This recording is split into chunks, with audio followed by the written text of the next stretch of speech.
Does something feel out of integrity about the way you were always taught to sell and launch, or does it just feel impossible to think of selling as easy or gentle? If so, today's episode is for you. Welcome to the Soulful Sales Show, where we talk about believing in the value of your offers, getting them in front of your right people, and selling more of what you do in your unique way. Hi, and welcome back to another episode of the Soulful Sales Show. Today we have another soulful selling story with Moira Fuller, who is here to talk about her shift from selling via big launch events 2 to 3 times a year to soft and easy daily selling. Moira Fuller is a business strategist and coach who helps online business owners shift from overwhelm and frustration in day-to-day tasks to having their business run around them. Think strategy, systems, and light touch outsourcing. She works one-to-one with clients and has a number of self-study courses on specific areas.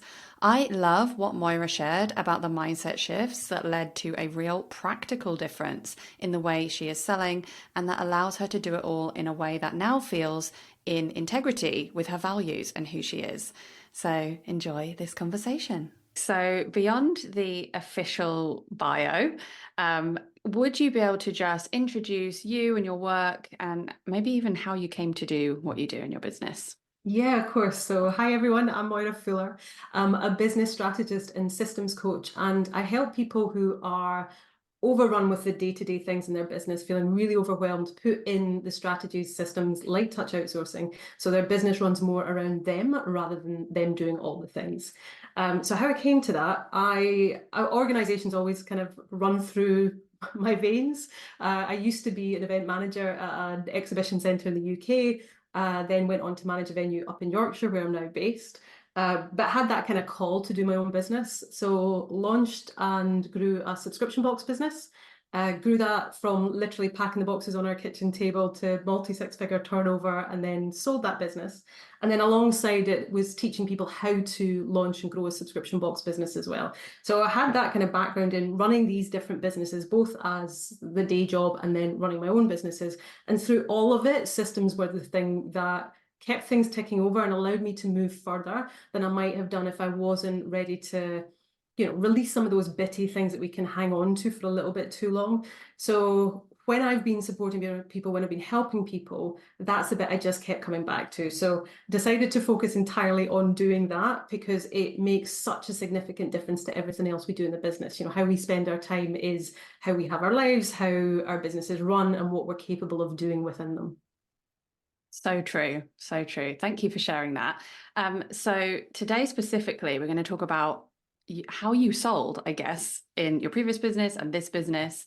And the specific topic that you suggested diving into was how you went from doing 2 launch events a year, because that was the way that you thought you had to sell, to now seeing daily selling as actually something really doable, soft, and easy.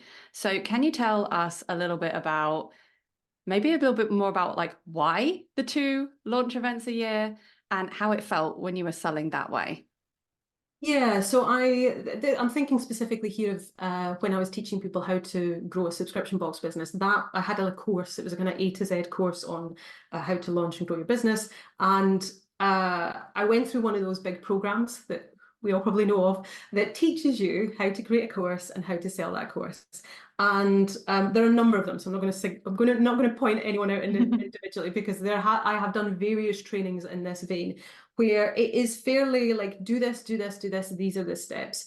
And with these bigger courses, it was all around, you do 2 or 3 launches a year. It's a whole big hoo-ha. You do these live events, you run multiple webinars, you have the emails, you have the social, all of that. And I followed along with that because I was new and I was kind of like, okay, you're telling me exactly what I need to do here. That's brilliant. I'll follow along with that. And then I learned more about consent-based marketing and some of the things that I think I had certainly taken as norms in marketing that actually were quite manipulative.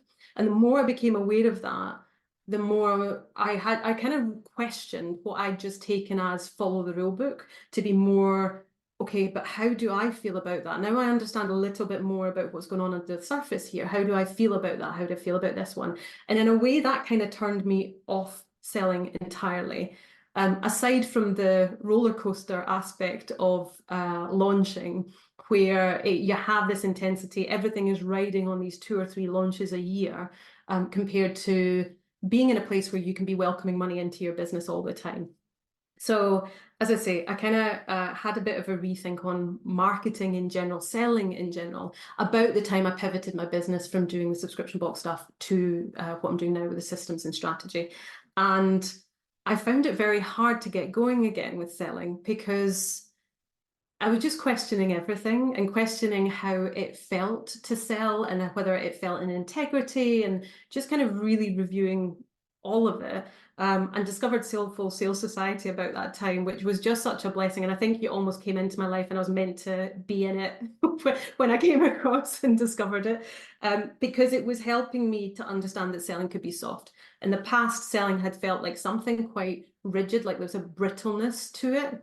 Whereas understanding that selling could be something incredibly soft and almost like it's just part of your day to day. And I don't think if you told me in the past I could make that mental shift, I'd be giving you the old raised eyebrow and thinking, really? Is that possible? And I love it now. So I don't know if you want me to talk a little bit about the challenge that you ran and how I've continued that. I'll get to that. Thank you. I Okay. love what you're sharing so far. I'm just curious. So, what felt rigid? Obviously, the fact that you had everything riding on these couple of big launches a year, which I know I talk to a lot of people about that. Like, I do launches, but I don't only do launches because I do feel like it is so much pressure. And also, it probably works better for some people than it does for others, obviously. But apart from literally the kind of rigid, sort of format, like doing big launches. What else about selling specifically wasn't gelling with you? Like what didn't feel in integrity about the way we're selling? If you don't mind sharing, because I think that we all have these moments where we realize this.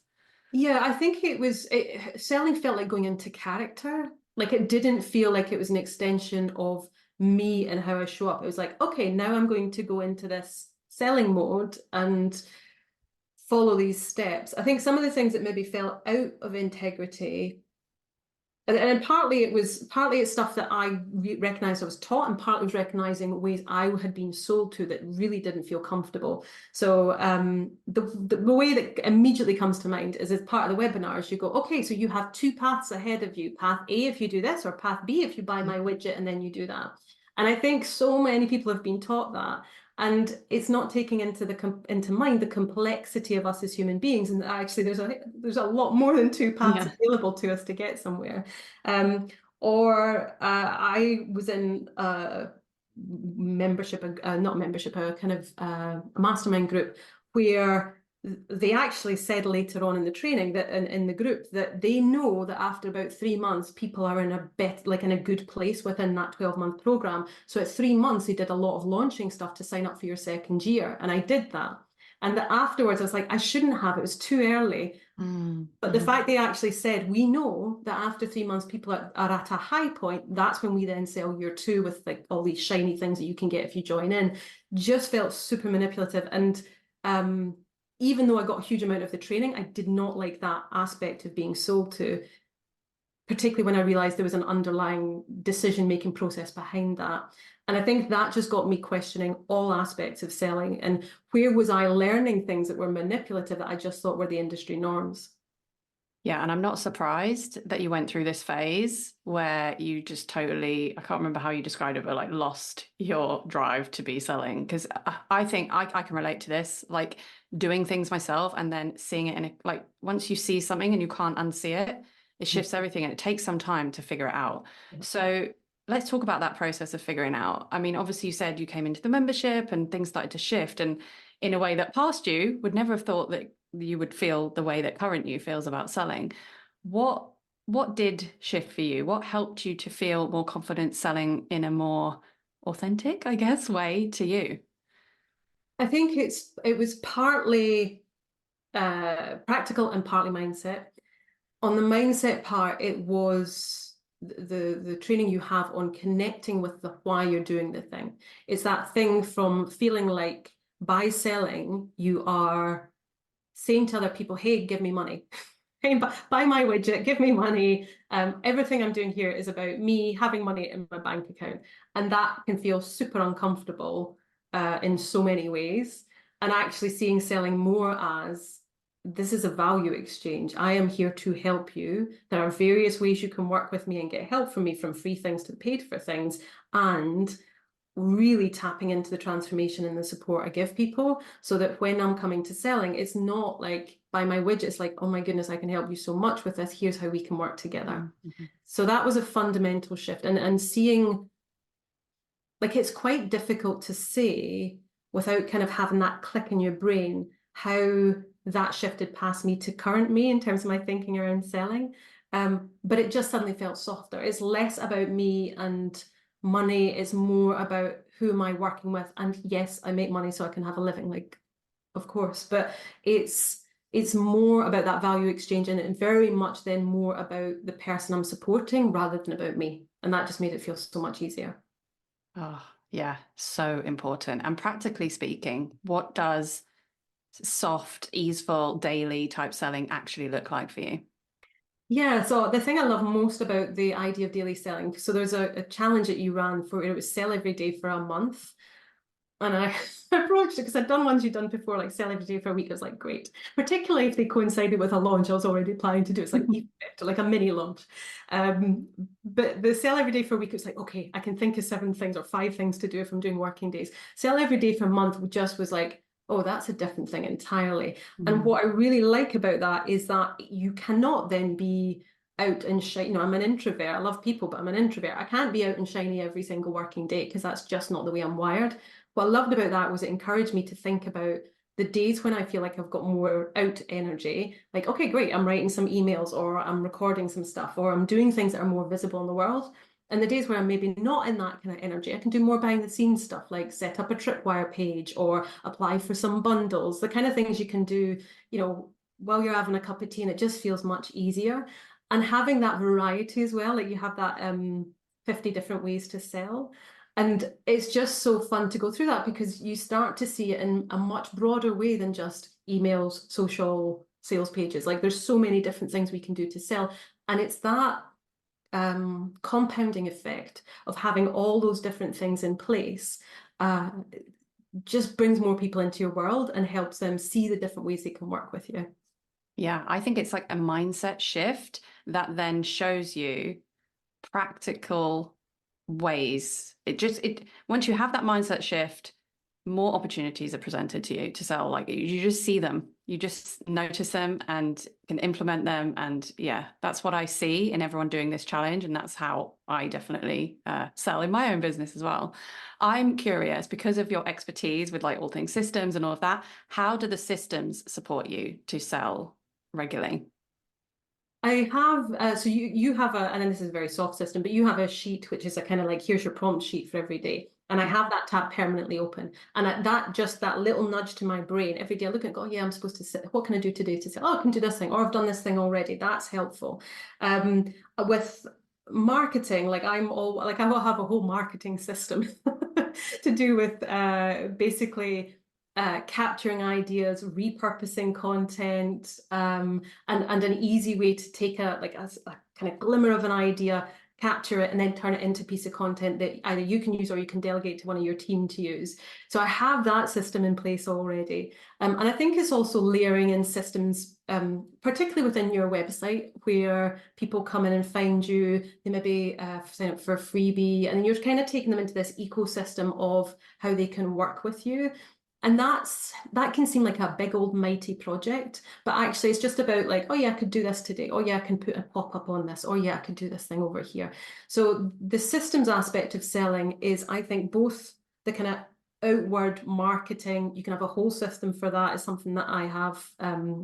Mine is called the Marketing Content Goldmine. Just a little side plug for that. I'll happily share that I have bought that and I'm using it and I love it. Oh, wonderful. That's great to hear. So there's the kind of, that helps you organize the like stuff that you're putting out to be visible in the world. But then it's also actually having your site set up to sell for you, and kind of leveraging what happens when someone gets to your site. Thank you so much for sharing that. And just a final question before we wrap things up. What is your biggest win, lesson, or mindset shift since being part of the Soulful Sales Society membership? It's definitely that selling can be gentle and it can be a daily activity. And I think that's huge because if you ask me how I feel about selling every day, even now, I'll be like, oh, like my identity is not someone who sells every day, but actually it also is. And it can be gentle and it can be soft. And that's such a transformation from how I used to think about selling, particularly having felt a bit burnt out by it as well. Thank you so much. So, where can people go to find out more about you and to benefit from some of your wonderful systems work? So my website is moirafuller.co.uk. That's MoiraFuller. And my Instagram is moirafuller_. So yeah, you can have a look there. One of the freebies I have, and I think Ruth's probably going to link to this as well, is the Profit and Priority Planner. Again, it's going back to that how we spend our time is what our businesses look like, what our lives look like. And that free resource is all around looking at what your true financial goals are. So not like six-figure, multi-six, like what are your actual financial goals? And then what are your offerings, your services that you are planning to do or do? How will they help you get there? Both from a financial point of view, but also how they fit in your ecosystem and how it feels to run them. Like energetically, do you enjoy doing them? Are they fun to do? Perfect. Thank you so much. All those links will be in the show notes. Thank you, Moira. Loved this conversation. It's wonderful. Thank you so much. And thank you for creating the Soulful Sales Society as well. Thank you so much for listening to another episode of Soulful Sales. If you have a moment to rate and review, know that it really does make a difference. And if you'd like to carry on the conversation, then you can connect with me on Instagram at Ruth Poundwhite, sign up to my newsletter at ruthpoundwhite.com/newsletter, or my personal favourite, join me inside the low ticket membership at ruthpoundwhite.com/membership. And keep doing what you're doing because your work really does matter.